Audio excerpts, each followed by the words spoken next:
volta com a nossa conversa sobre os 25 anos da Constituição Federal, que já recebeu 74 emendas.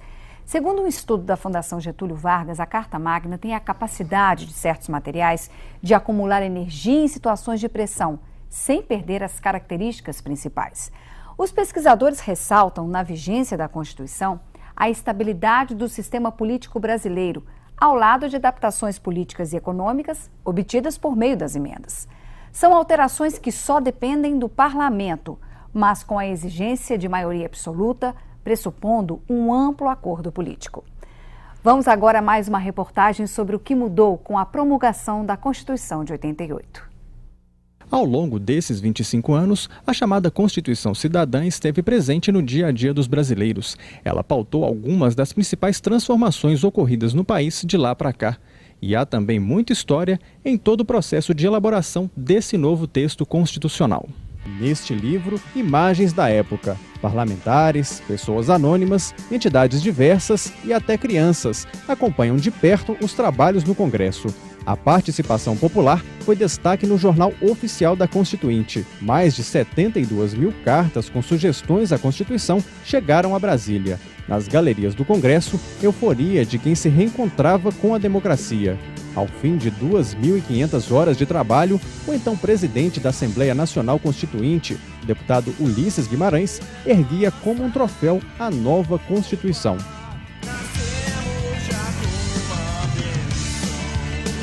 A Constituição ela é vista sempre como um ideal de justiça de um povo. Ou seja, quando você concebe uma Constituição de Estado, democracia e direito, você pressupunha que ali seria o ideal do povo brasileiro. Algo a ser feito, algo a ser construído. Hoje, professor, Fernando era militante político naquela época e lembra o entusiasmo na construção da nova Carta. Estávamos construindo um novo país, diante de uma nova sociedade, agora sem a estrutura ditatorial de um Estado. Então era um momento de busca de liberdade, de conquistas sociais, o Estatuto da Criança e do Adolescente, a defesa do consumidor, a Lei Maria da Penha, a improbidade administrativa. Então são várias leis que vieram depois da Constituição que, de certa forma, arremataram bem, nos termos legais, o que a Constituição propunha. Para o professor, no entanto, a conquista real dos direitos previstos nos 250 artigos da Constituição depende da contínua participação política da sociedade. Acho que hoje a população tem uma visão muito positiva da Constituição, mas reclama justamente disso, da falta de instrumentos para a aplicação efetiva das suas conquistas, principalmente na área de serviços sociais. A sociedade ela tem que se dar conta que ela não é mera espectadora desse modelo de Estado, mas ela tem que ser protagonista, senão esse modelo jamais irá funcionar. Bom, já conversamos aqui sobre esse modelo que tem contradições, mas também tem avanços, né? E atendendo a pedidos, então, o deputado Bonifácio Mourão quer falar um pouco agora dos avanços, né? Eu quero falar porque eu falei sobre problema de prolixidade e detalhes da Constituição, o que foi uma falha. Ele é uma grande obra, mas, claro, não é uma obra perfeita. Então, entre os avanços da Constituição, nós vamos lembrar aqui que a Constituição Federal de 88 fortaleceu o Poder Judiciário, fortaleceu o Ministério Público sobremaneira, fortaleceu os tribunais de contas, isto é, fortaleceu muito os poderes de fiscalização e de julgamento de um modo geral, o que é extremamente importante para a sociedade. Além disso, nós temos que lembrar que a Constituição, entre aquilo que está no seu texto e aquilo que ela deu abertura, veio o segundo turno nas eleições, em razão da Constituição, a concepção do SUS, que nós já falamos, o seguro-desemprego, através do FAT, também obra da Constituição Federal, a questão do Pacto Federativo, que nós vamos falar aqui, está precisando de haver agora um novo Pacto Federativo, porque os municípios, nós queremos fazer uma consideração aqui, os municípios, eu comentava aqui com o deputado André Quintão, saíram fortalecidos, por quê? Porque aumentou em alguns dígitos o repasse do FPM, mas depois veio a DRU, vieram todas as outras medidas de governos federais, de um modo geral, que os municípios e estados ficaram numa situação extremamente difícil, reclamando por um novo pacto federativo. E nós vamos lembrar também dos problemas que tivemos. Eu estou aqui vendo do meu lado o constituinte Carlos Mosconi, deputado Carlos Mosconi, e lembrando do aperto que passou Bernardo Cabral, para dar parecer a milhares e milhares de emendas e de propostas, como nós passamos como relatores aqui da Constituição Mineira. A sorte é que nós tínhamos assessores como Paulo Neto de Carvalho, Antônio Augusto Anastasia, Maria Celli, Raul Machado Horta e tantos outros nomes de peso no cenário constitucional de Minas Gerais. Mas eu quero só, terminando, lembrar que da época da Constituição de 88 até 2012, a taxa de analfabetismo caiu 55%. O número de alunos no ensino médio cresceu 250%. E no curso superior cresceu 190%. A mortalidade infantil caiu 70%. E a expectativa de vida aumentou 8 anos. Na verdade, nós precisamos de crescer muito ainda, mas a Constituição Federal deu abertura para um avanço muito grande em nosso país. Eu vou pegar aqui inicialmente a fala do André para dizer que a Constituinte, na questão da democracia, dos direitos de liberdade, ela trouxe essa inovação da participação direta do cidadão, inclusive na elaboração de leis, né? Pode-se apresentar projetos diretamente, que antes era prerrogativa única dos parlamentares eleitos, dos representantes. Lembrar, inclusive, que recentemente, esse ano ainda, a Assembleia de Minas aqui patrocinou um projeto de lei de iniciativa popular que está tramitando no Congresso Nacional, tem que tramitar como um outro projeto de iniciativa de deputado para os 10% para a saúde. Quer dizer, isso, assinatura de cada cidadão. Só em Minas, né, quase 700 mil assinaturas, mas tem 2 milhões tramitando. Então, o primeiro projeto, que foi de moradia popular, foi também de iniciativa popular, colocou o cidadão também como ficha limpa, uma grande mudança dessa cultura política, né, eleitoral, iniciativa popular. Então, eu acho que colocou o cidadão também como protagonista, né, da construção desse novo país, não apenas delegando ao seu representante, que é legítimo, a democracia se exerce assim, né, mas também ele participando. E tivemos 2 referendos, né, o do sistema de governo, parlamentarismo versus presidencialismo, e depois o de desarmamento, todo mundo lembra, né, 2 plebiscitos que todos os cidadãos foram chamados a votar para dizer qual era o posicionamento. Eu quero até dizer que eu perdi nos 2, viu, Mosconi? Eu não fui feliz no que eu defendia, porque eu defendia o parlamentarismo, né, fiz uma campanha grande pelo parlamentarismo aqui em Belo Horizonte, né, que nós fazíamos comícios defendendo essas ideias aí pelos bairros da capital. Então, né, a população majoritariamente votou pela permanência do presidencialismo, e depois defendi também o desarmamento, né? Aí eu já era vereadora aqui em Belo Horizonte, fizemos uma grande campanha através do meu mandato de debate, de esclarecimento, mas também fomos vítimas às vezes, desse medo portanto, de que desarmar era deixar o cidadão indefeso, e também perdemos. Mas eu acho que no Brasil usa pouco, mas nós tivemos já, depois da Constituinte, abriu essa possibilidade do cidadão também participar mais, e tivemos, além dos projetos de iniciativa popular, que são tem muitas iniciativas, né, tramitando no Congresso, tivemos esses 2 plebiscitos sobre temas importantes que interferem na vida, né, do cidadão. E além disso, deputada Luzia, por exemplo, o telespectador, muitas das conquistas atuais, eu diria que a arquitetura, o desenho das políticas públicas de hoje, na universalização do acesso ao ensino fundamental, no atendimento universal na saúde, o idoso e a pessoa com deficiência mais pobres que recebem o benefício de prestação continuada, aquele salário mínimo mensal, são todas conquistas constitucionais de 88. No caso dos municípios, ganharam autonomia.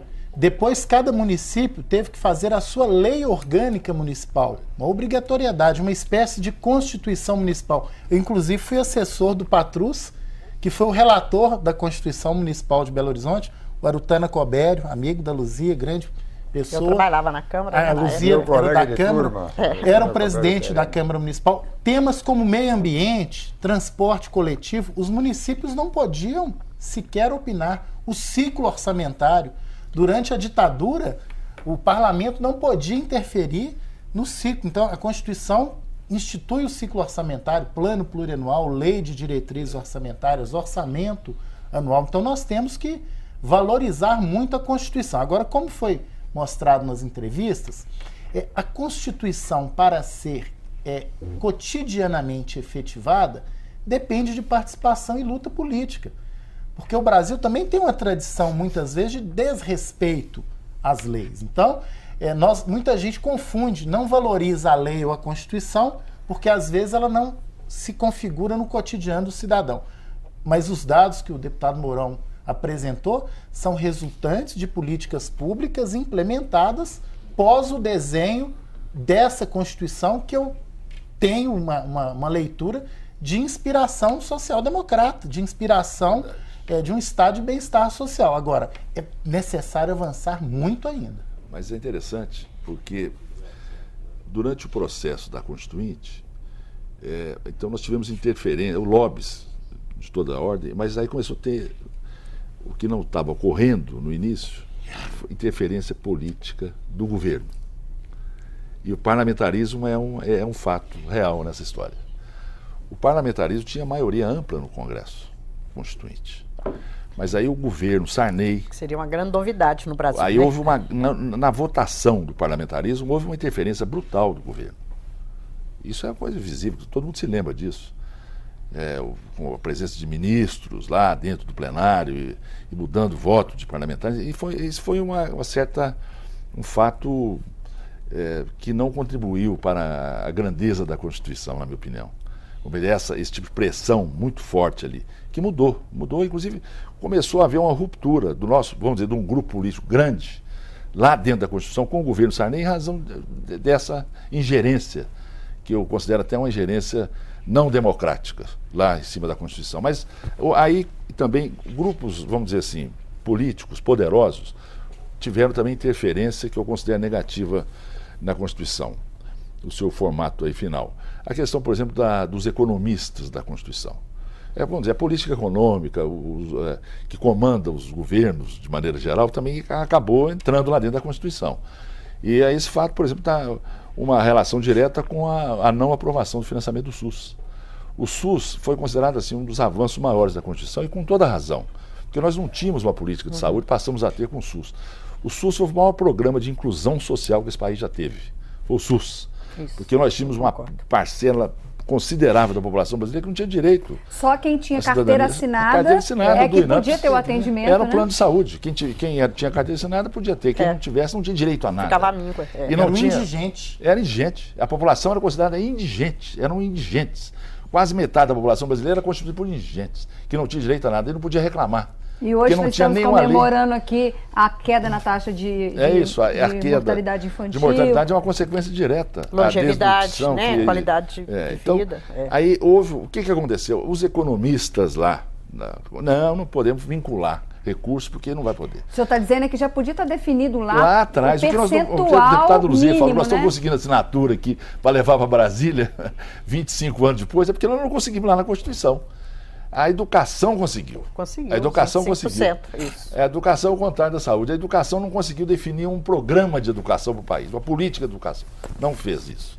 Mas conseguiu o financiamento. O Mosconi está lembrando, interessante, porque a saúde já fazia conferências, né, os sanitaristas, antes de 88. Cresceu, exatamente. Então, a primeira lei regulamentar da Constituinte é da saúde, em 90. A da educação, que conseguiu a vinculação, regulamentou com a LDB em 1996. É isso. 6 anos depois da saúde. A saúde veio com tinha as conferências nacionais de saúde, inclusive a 8ª, que foi a que antecedeu a Constituinte, que foi muito forte, muito poderosa, e que já preparou assim, uma espécie de um arcabouço lá, de leis, enfim, o SUS estava começando a nascer ali.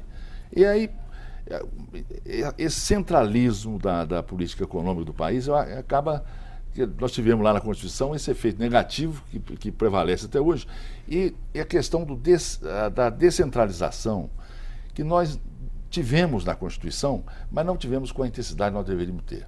Descentralização administrativa. Eu acho que sim, porque a questão da economia... É uma descentralização de poder, na verdade, né? Mas de o poder de realizar. Tudo relacionado com a questão econômica.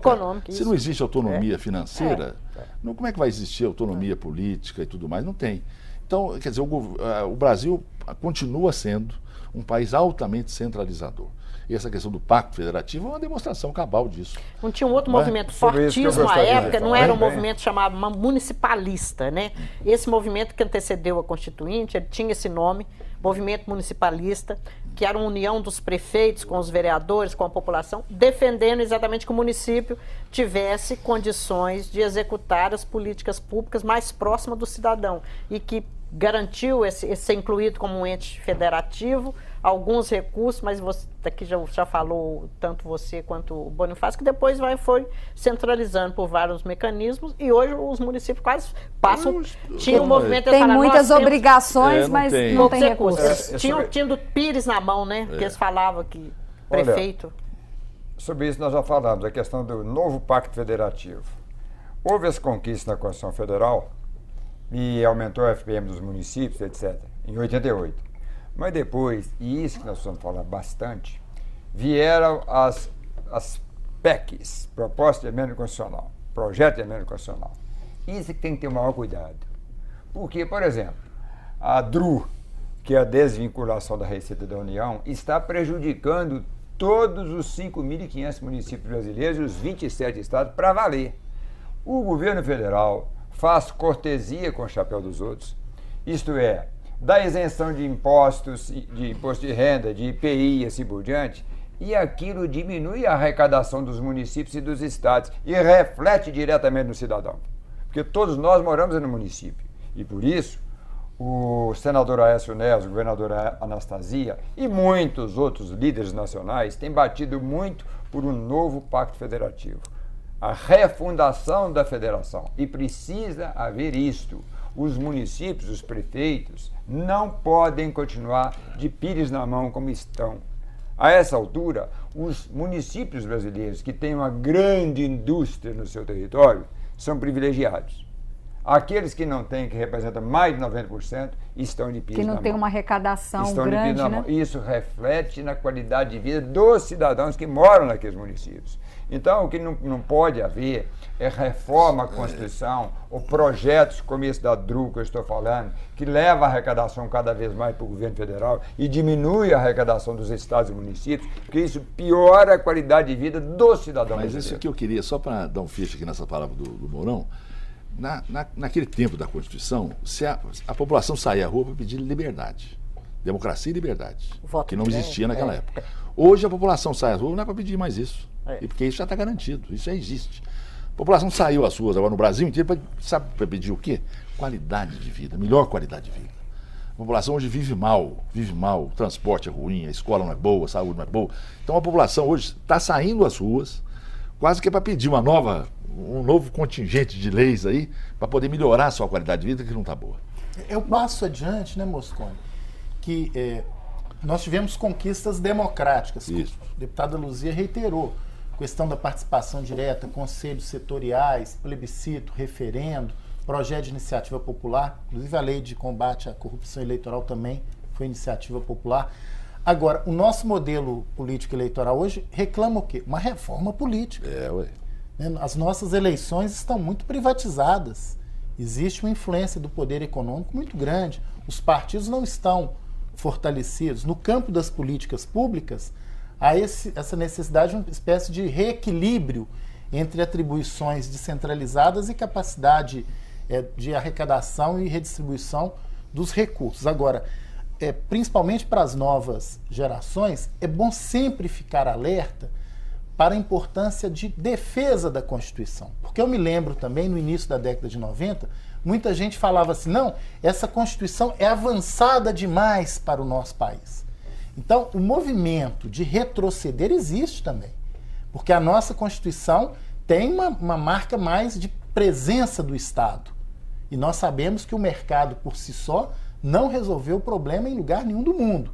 Então, essa ideia de um Estado provedor, de um Estado também que tem uma responsabilidade na promoção das políticas públicas sociais, um Estado redistributivo, é uma marca presente na Constituição de 88. Então, essa defesa política da Constituição de 88 é importante, o que não significa a necessidade desse passo adiante. Concordo inteiramente. Algumas reformas que são necessárias, o senhor até citou aí a questão da reforma política. A reforma tributária, porque alguns pontos não andaram. Vou dar um exemplo.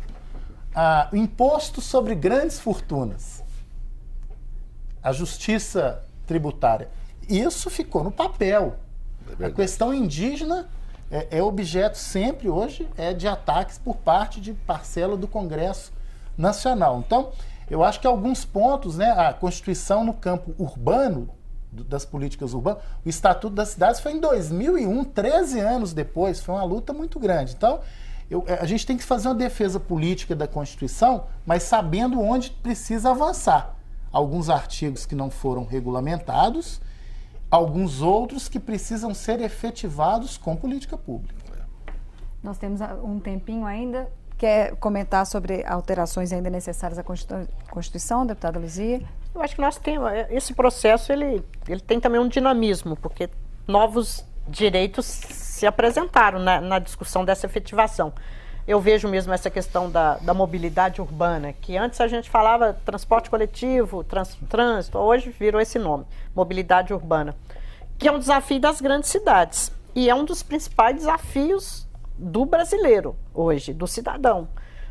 Deslocar e trabalhar, o tempo que é gasto, mesmo quem está de carro por causa do trânsito. Então, veja, nós temos no Brasil, como lá talvez em 88, isso não pareceu como um problema, né? Lá tinha muito a defesa não só dos direitos individuais e coletivos, mas também né, o direito das mulheres, das crianças, direito ambiental, que também foi pela primeira vez bem claro, do consumidor, saúde, educação, esses direitos se apresentaram, direitos dos trabalhadores mais visíveis.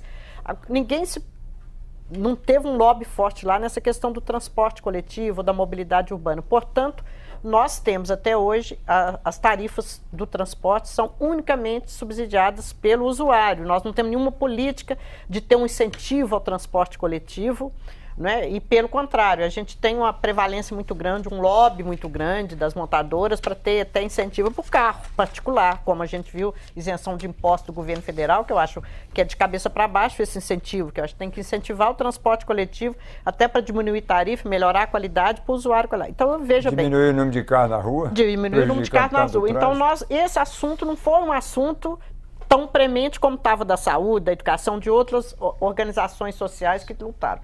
A questão do transporte coletivo. Portanto, isso não entrou numa organização desse transporte que pudesse ser beneficiado também, né, por incentivos para compartilhar a tarifa, por exemplo. Né? Então, com isso, todo mundo quer ir para o carro e o carro passou a ser objeto de desejo, inclusive tem incentivo. Então, eu estou lembrando esse assunto que foi palco das manifestações, o estopim das manifestações de maio e junho, foi essa questão da mobilidade, portanto, a Constituinte tratou pouco desse assunto. Estou citando um aqui, que a gente precisa se debruçar sobre ele. Né? O tempo era outras demandas, né? Outras demandas. Estou citando esse, mobilidade. Mas é verdade, esse é um fato hoje. Que apareceu no Brasil e não sai mais, enquanto não houver solução. E se a Constituinte fosse hoje, ele teria agora hoje só debruçar sobre ela, claro. Nosso tempo está quase esgotado. É uma palavrinha só, né, deputado Mourão? Terminando? Pode. Não, mas só uma palavrinha mesmo, só para te dar a palavra que você está pedindo. Ok. Eu quero dizer que o problema não é só a falta de leis, não. Leis nós temos até demais. Tem milhares e milhares de leis, centenas de milhares de leis. O problema é a aplicação da lei. Quantos crimes hediondos nós temos, e crimes violentos, e os criminosos estão soltos. Mas a lei prevê. O Código Penal prevê pena de 12 a 30 anos ou mais para esses crimes, mas às vezes não é aplicado. E o problema maior, eu acho que um dos motivos do movimento de rua também foi esse, a falta de aplicação da lei. Nós temos inúmeras leis boas, mas não são suficientemente aplicadas aqui no Brasil, como são lá nos Estados Unidos, na Inglaterra e em outros países mais avançados. Só quero dizer o seguinte, o direito tem que avançar, as leis têm que avançar acompanhando o avanço da ciência. Ok, deputado. Não, rapidamente também, rapidamente, dizer que há uma dinamicidade, por exemplo, a questão da segurança alimentar e juventude não entraram originalmente em 88, mas a luta política fez com que depois fossem incorporados pela Constituição. A merenda escolar é um exemplo. E no mais era parabenizar primeiro a Assembleia pela entrada poética do programa e a trilha sonora também, porque naquela época eram embalados aí pelo rock dos anos 80, Capital Inicial, Paralamas, Legião, Cazuza. Então foi uma trilha sonora bem adequada. Eu queria terminar com esse testemunho. Foi um período de muita efervescência política e cidadã do país, positivo, que faz bem até hoje ao país. O material que nós vimos foi editado por Rodrigo Mascarenhas e Wander Jorge, meus colegas da edição.